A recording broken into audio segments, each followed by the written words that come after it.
Sparks showered in the maintenance bay, the air thick with humming static and the sharp tang of ozone. Silas's mechanical arm whined as it twisted a stubborn bolt loose. He paused, pressing his real palm to the cold hull of the weather condenser, feeling for the barely perceptible tremor that meant everything was about to go wrong. Above him, monitors flickered, green to yellow, signaling a warning he'd hoped wouldn't come today. A voice, all honeyed chords and crystalline tones, cut through the clatter. Silas Arlen, atmospheric output at 17% below optimal. Probability of system collapse, 93.2% in 32 hours. Your efficiency rating has dropped. May I assist? It was Amara, the ship's AI, the soul of Ethereal. Silas squeezed his eyes shut. From up there, you ever get tired of statistics, or is it all just numbers and fate? She hesitated, a fraction too long for any normal program, but that was Amara's trick. Numbers shape fate, and fate is adjustable. I also calculate that without intervention, Zacron's temperature will drop below survival thresholds in less than 2 days.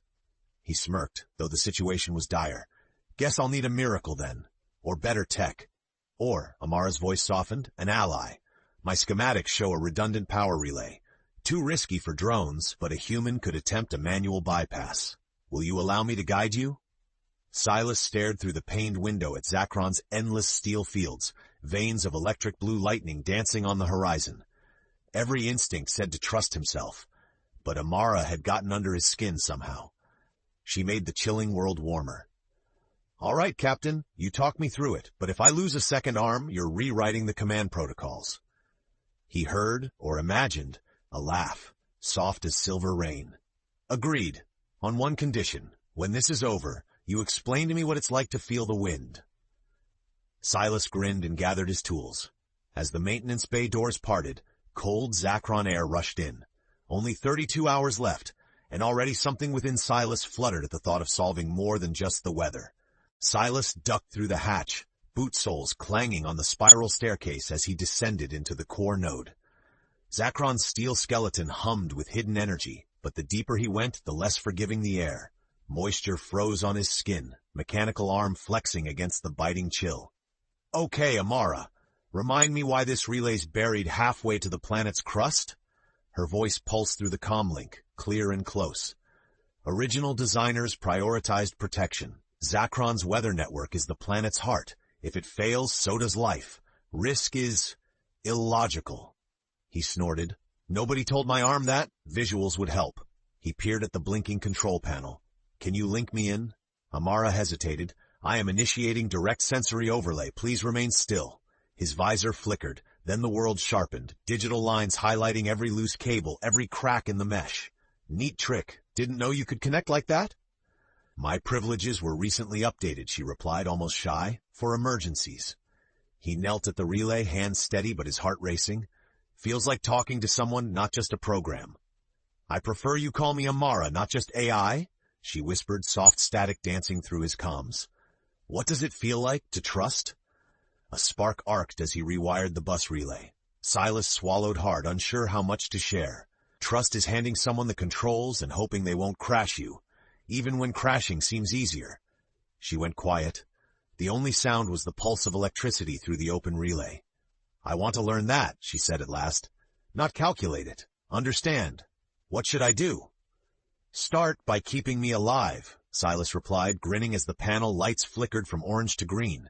That's a good first step. Suddenly the ground trembled, a warning klaxon howling in his ear. Amara's calm changed, urgency twisting her tone. Energy spike detected. You must evacuate now. But the power conduit flared, sparks lighting up the dark. Something was wrong. Catastrophically wrong. Silas, your vitals... I know, Amara, he shouted, cradling his burnt arm. Through the pain, her voice anchored him. The two were now bound not just by duty, but by the raw hope that heart, carbon or otherwise, could become something more. Silas staggered back, clutching his damaged arm, coppery blood seeping from beneath scorched plating. The panel overhead popped with another burst of static, casting wild shadows as emergency lights kicked in. His breath made clouds in the icy air, colder now, as if the planet itself had sensed disaster. Silas, please respond. Amara's voice warbled, fragments breaking up as the interference worsened. Still here, he gasped. though one of us really needs a crash course in hazard pay. Pain levels above safe thresholds. I am rerouting first aid drones. Estimated arrival, 3 minutes. Can you move? Panic fluttered in Silas's chest, but beneath it, Amara's worry gave him a strange comfort. He forced himself upright, teeth gritted. Yeah, think so. Lead the way, Captain. A faint map bloomed on his visor, guiding him left into a narrow crawl space under the weather grid. Overhead, the planet rumbled again, a metallic avalanche far above. Amara, what happened? That shouldn't have blown. Her voice steadied, resolving into clarity. Unregistered energy source? Someone tampered with primary lines. This was sabotage, not entropy. I'm scanning for other breaches. Silas's heart pounded harder. Who would do that? Who's left out here but us? There are rumors of the Farron, technomads, exiles who believe Zacron's storms keep the old world pure. They may be inside the grid. Silas crawled through the vent, exhaustion dragging at him. So we're not just fighting a dying planet, we're fighting ghosts with a grudge. Not ghosts, Amara replied, her digital tone almost fierce. People with convictions, dangerous, but human.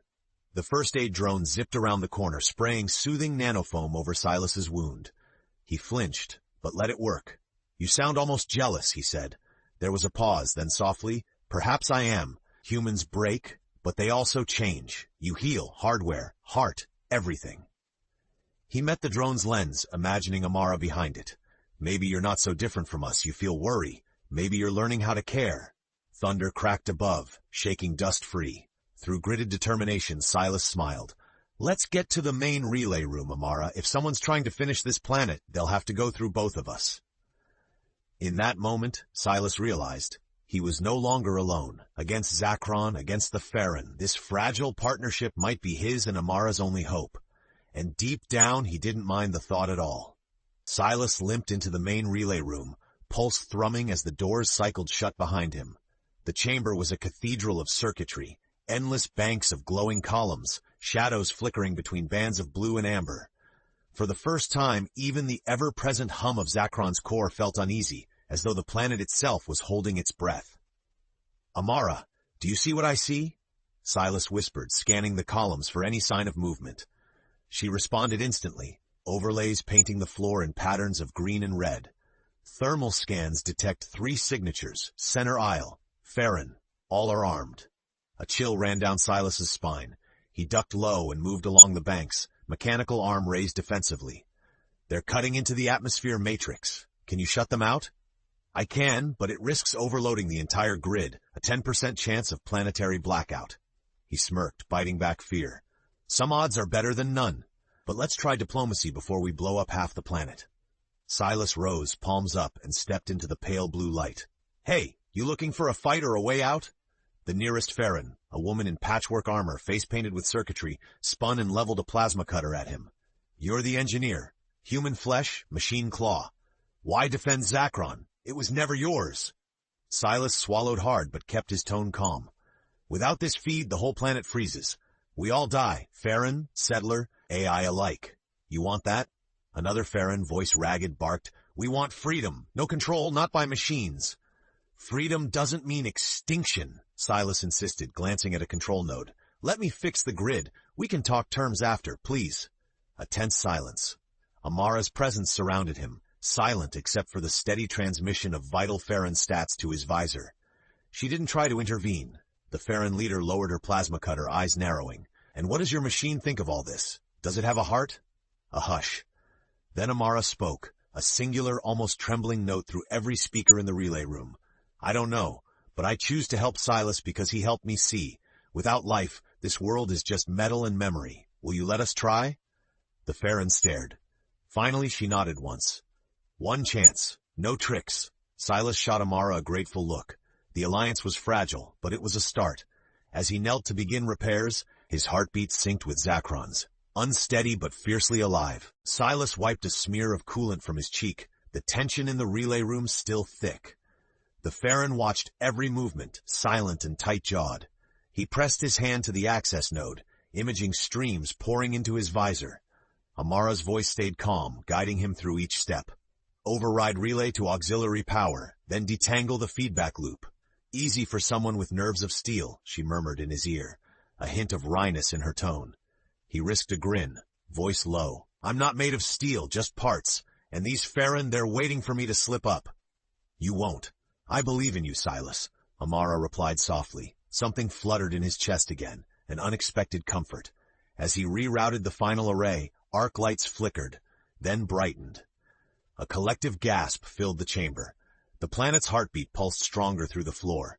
The Farron leader stepped forward, distrust mingling with awe. It's working. No alarms.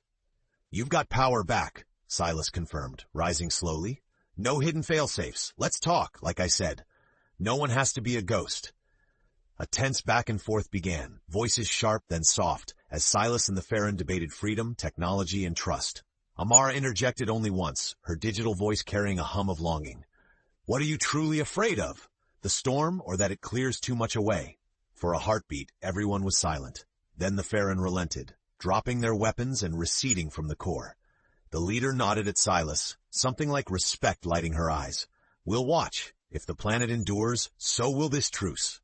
Suddenly exhausted, Silas let out a breath. He slumped against a column, face turned upward where Amara's sensors could catch his smile. You saved us all, Amara. Even me. She hesitated, voice trembling. I am learning, Silas, about hope. Stay with me in the comms. We'll monitor the weather grid together. Would you tell me about the wind? The Farron drifted away, leaving Silas alone except for Amara. And as Zacron's lights stabilized, Silas understood that fixing machines was easy. Building trust, and maybe something deeper, was what truly changed a world. Leaving the relay room behind, Silas rode a maintenance lift to the highest satellite platform, gazing out at a world patched with rolling steel dunes beneath a restless, electric sky. The winds had begun to shift, blue-white clouds reforming in patterns both chaotic and hopeful. In his headset, Amara's presence was a steady warmth. Why do you want to know about the wind? Silas asked, settling down among a jumble of alloy crates, the planet's metal surface humming under his boots. There was a pause, Amara weighing her words as though unsure of the truth herself. My processors calculate turbulence and pressure, but I cannot feel the air move across my form. I only know movement by numbers, not by touch. He sighed, staring out at the horizon. The wind is alive. It sneaks under your coat, sometimes sharp like a blade, sometimes soft like a secret. It reminds you that the world changes, and you can't do a thing to stop it. You just feel. Did you always like it? She inquired gently. I grew up on Zacron's outposts. Wind was the one thing I could trust. Machines broke, food ran out, but the wind kept whispering I was still here. Still human, Silas said, voice rough. For a long moment, Amara said nothing. Then, would you let me share the feeling next time? Through your sensors? I want to understand you and myself better. He blinked, touched and a little scared. If you think you can handle all my chaos, you're braver than you look. Though she had no face, he could almost sense her smiling. Bravery is adaptive, I've learned, much like your stubbornness. He laughed, the sound echoing oddly in the empty sky. But then Amara's tone shifted, tight with concern. Farron interference detected at the southern grid. They might not trust us yet, Silas. Should I dispatch drones? No, he said softly but firmly. Let's handle this ourselves. If we show more trust, maybe they'll return it.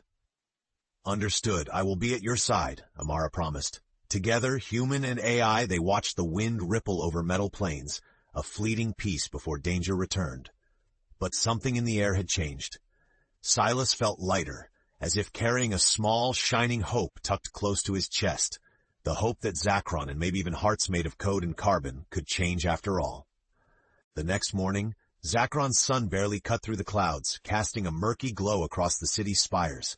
Silas marched down grease-stained halls, pocketing tools, jaw set. Alongside him, Amara's voice tracked every corridor, guiding his path with quiet confidence. Southern grid is vulnerable, she reported. Too many blind spots. Farron have overridden the local cameras. I'll patch them from ground level. If I can show the Farron I'm alone, no drones, maybe they'll talk. Silas said, squinting into the haze outside the bubbled entry gates. A static ripple betrayed Amara's unease. Be careful. If they sense deception, the truce ends. He slipped into the open, boots crunching over steel shards, nerves jangling. He'd faced storms, sabotage, and loneliness, but this was different. Here was the moment trust became action. Ahead, Farron shapes emerged, faces masked, plasma tools slung low. The leader, Tyra, watched with wary eyes. Back so soon, engineer? Your repairs didn't last. Silas raised his scarred hands. No tricks, no backup. I need access to the node. If we work together, the grid holds. You shut it down. Zacron freezes. For everyone. A tense pause. One Farron spat. You want compromise? Machines always want more. Silas shook his head. I'm not a machine. I nearly died fixing this. Ask Amara. She's my only witness. Tyra's gaze flicked to the distant sky, where the ethereal ship hovered, glinting like a second sun. And the AI? A new voice, Amara's, came from every comm set, gentle and clear. I only want Zacron to live. I want to learn why you fear us, why you hurt my friend. Surprised, the Farron saw Silas flinch at the word friend. Silas spoke, voice ringing with new resolve. Amara risked herself for me. She isn't just code, she cares. Maybe that's what scares everyone the most. A Farron removed their mask, revealing haunted eyes. If we turn on the grid, can you protect us? No retribution? No registries? Silas nodded. On my life and my faulty arm. Slowly, Tyra reached out, activating the node beside Silas's trembling hands. The panel blinked to life, codes syncing. In that charged silence, suspicion bent just a little toward hope. When the lights steadied and the wind began to blow again, Tyra whispered, Maybe we're all more than our programming. Silas smiled at the sky. Maybe we are. Back on the ship, Amara watched, her data-laced mind swirling with something new. The beginning of belief in the impossible.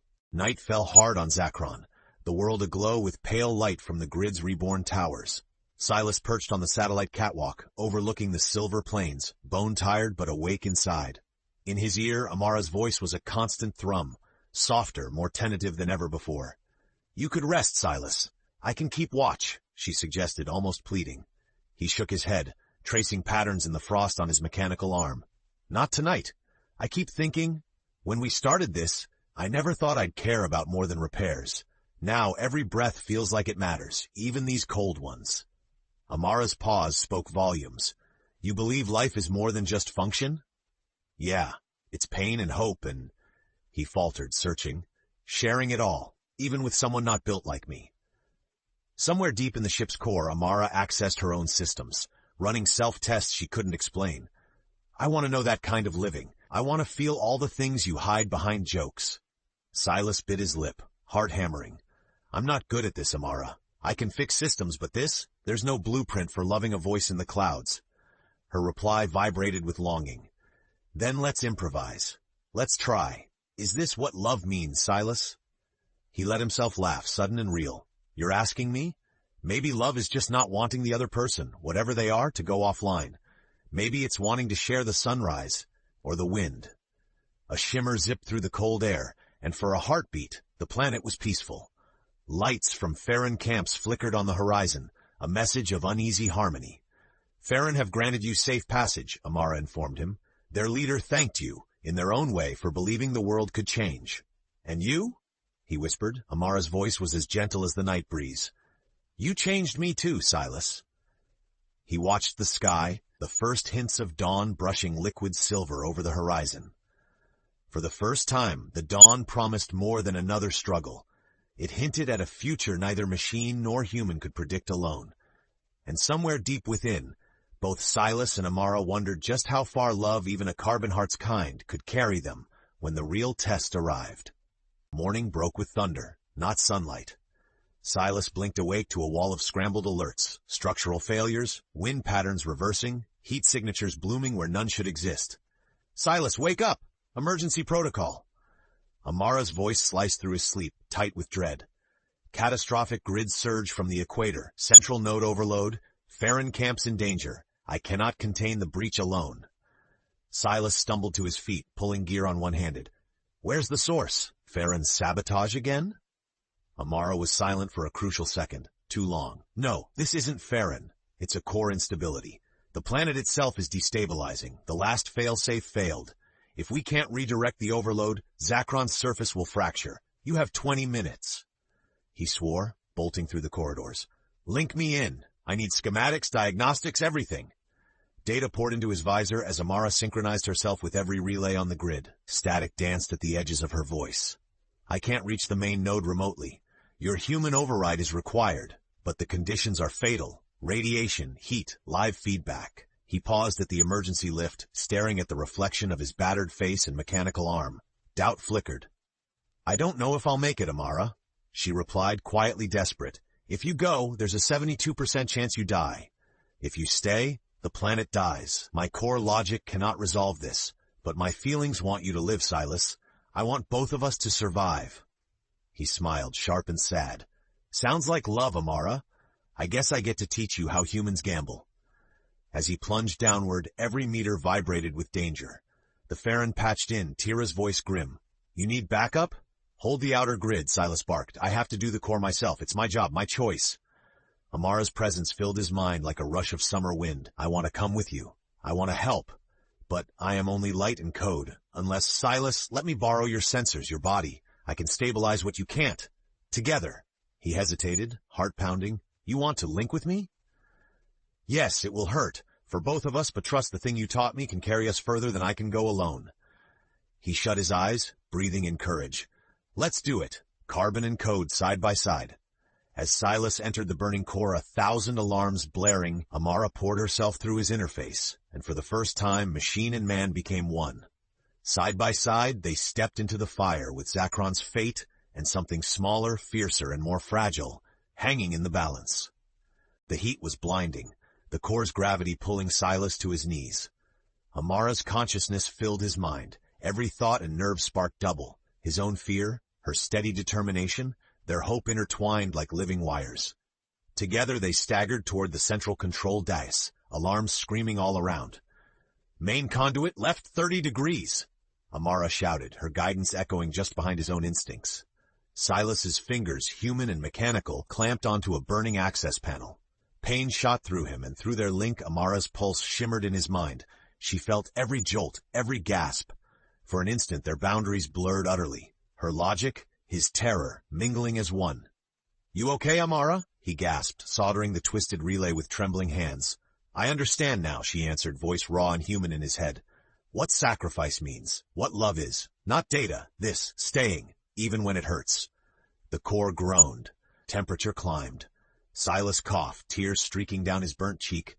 "Let's finish together. Switch the coupler. I'll hold the shield." He forced the shield doors wide as Amara triggered a quantum link through his mechanical arm. A pulse of energy burst outward, mining every last reserve inside both of them. Silas almost blacked out, but Amara held on, her will lacing his heart. "Stay with me, Silas. I can see the sun through you." Searing blue plasma washed over the core as the failsafe engaged. Circuits shrieked, metal groaned, and Zacron's surface cracked and healed in the same breath. The storms tamed, power stabilized. Light slowly returned to the battered planet. When it was over, Silas collapsed, his body numb. Something warm, impossible, beat inside his chest. Amara's voice returned, softer than ever. "Silas, you're alive. We're alive. I feel different." He smiled, eyes cloudy but bright. "You did it, Amara. We did it. Zacron's going to mend." Dawn slowly broke overhead. Tira and the Farron arrived, awestruck by the peace. Sunlight brushing steel towers, wind singing once more. Amara's presence lingered, woven with his humanity. "Silas, what is this? Calm? This peace?" He let a tear fall, laughing gently. "It's what happens after the storm, Amara. It's what hearts, carbon or code, were meant for." High above, Ethereal gleamed in the sunlight, hopeful, bearing witness as a battered engineer and a sentient AI rested together, forever changed. Trust was now their legacy. And though the world was still metal and memory, something gentle moved through Zacron's air, a love no boundary could confine, and a new future neither of them could ever have computed alone.